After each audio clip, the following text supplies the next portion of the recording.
And there was really no logical explanation as to why the media, with a snap of the finger, really just turned on Senator Clinton. You know, the only logical explanation was he won Iowa. And I suppose in the media's perspective, this is certainly how they played it out, was that Obama won Iowa. That's all the American people need to know.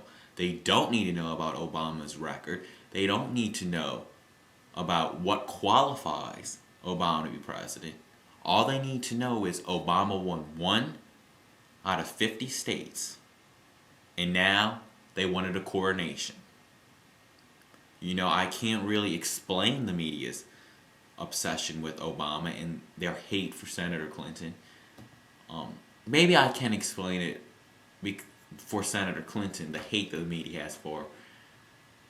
The media has never liked Hillary because Hillary has said many times in the past that she would rather spend time on the campaign trail meeting people, shaking hands, answering those 2.5 hours of questions than spending 30 minutes on a news program answering questions of a pundit.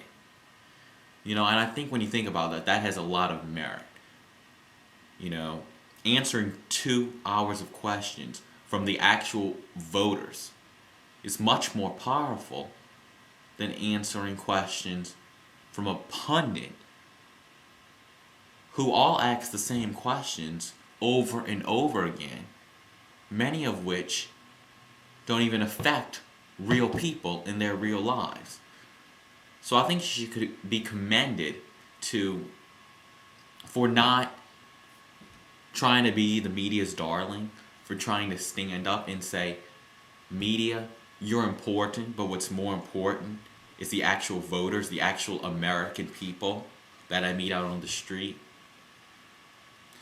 But anyway, after Tuesday night, I was hopeful. I thought to myself, maybe this will be good enough to make the media realize that there is actually a presidential campaign going on here. We're choosing a president. This shouldn't be at least a popularity contest. It shouldn't be about who's a better speaker. It should be about who is qualified to be president. So I was hopeful for a less biased look at Senator Clinton and at all the great qualities she brings to the table. You know, experience, strength, leadership, perseverance. But instead, what I awoke to on Wednesday morning was the media still giving an unfairly and unwarranted harsh look at the Clinton campaign, while still portraying the Obama campaign in a more soft, positive, and even victimized shadow. And what made me angry was how the media was trying to spin this into a race issue, saying that somehow and it's not only insulting to the Clinton campaign, who worked tirelessly in New Hampshire for every last vote, but it's insulting to the New Hampshire voters because the media basically called them racist. You know, I'll name some of the people who I've just seen in the last 2 days. Chris Matthews, Tucker Carlson, Eugene Robinson, Michael Eric Dyson, among others, all attributed Clinton's win to racism. You know, they claimed that the white people of New Hampshire, at fear of sounding racist, told pollsters that they supported Obama instead of Clinton. Now, if that explanation isn't ridiculous enough, all you have to do is look at the polls to see why Senator Clinton picked up the victory. You know, all the most recent polls leading up to New Hampshire had Obama between 35 and 37%. Well, we know in New Hampshire he got 36%, the average of those two numbers. Okay? So it wasn't that Obama got the votes that he was expecting from the polls. The fact is that about 15 to 20% of people were undecided. Okay? And said that they made up their mind within the last day of the campaign. So if anything, doesn't this attribute the Clinton win to the hard work, the questions she took and answered on the last day of the campaign?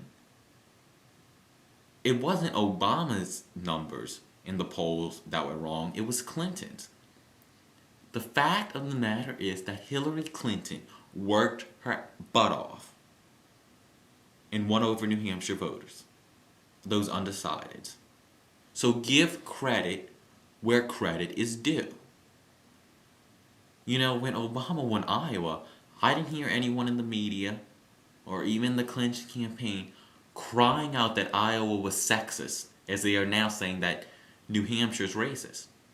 You know, it would be just as easy to say, okay, Iowa voted against a woman, so they're sexist. But they didn't say that. Instead, they're saying New Hampshire didn't vote for Obama, so somehow New Hampshire's racist.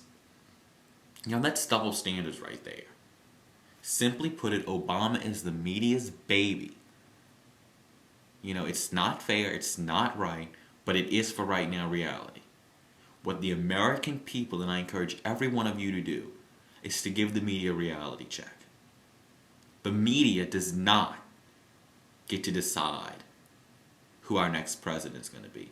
They don't get to choose the president based on who they personally like. You know, the American people decide. And the American people shouldn't take this that somehow because you vote for someone who's not African American, that you're racist. That's not true at all. And lastly, I'll say that now the Obama campaign is out making sad excuses.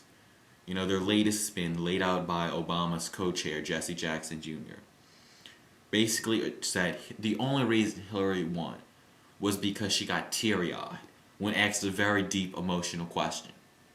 You know, if attributing a win to solely on a candidate tearing up, that's insulting to the New Hampshire voters who take this process extremely seriously. You know, then Jackson went on to question the authenticity of Senator Clinton's. They weren't even tears. She obviously got emotional though. You know? There's a double standard here. John Edwards was out saying that Hillary's weak because she got teary-eyed. You know, sometimes, I think all of us in our lives hear something emotional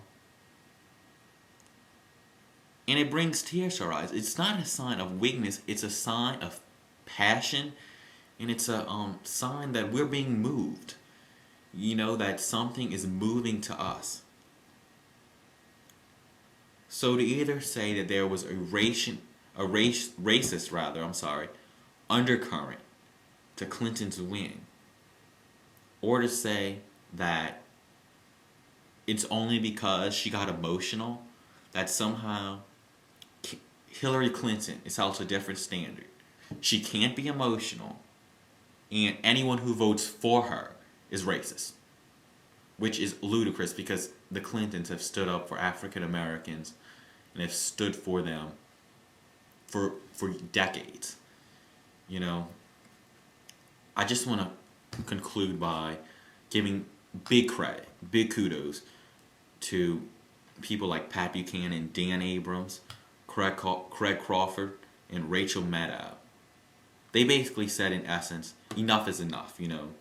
They're at least trying, especially Dan Abrams. I'm going to give him big props on his show for trying to change the media narrative.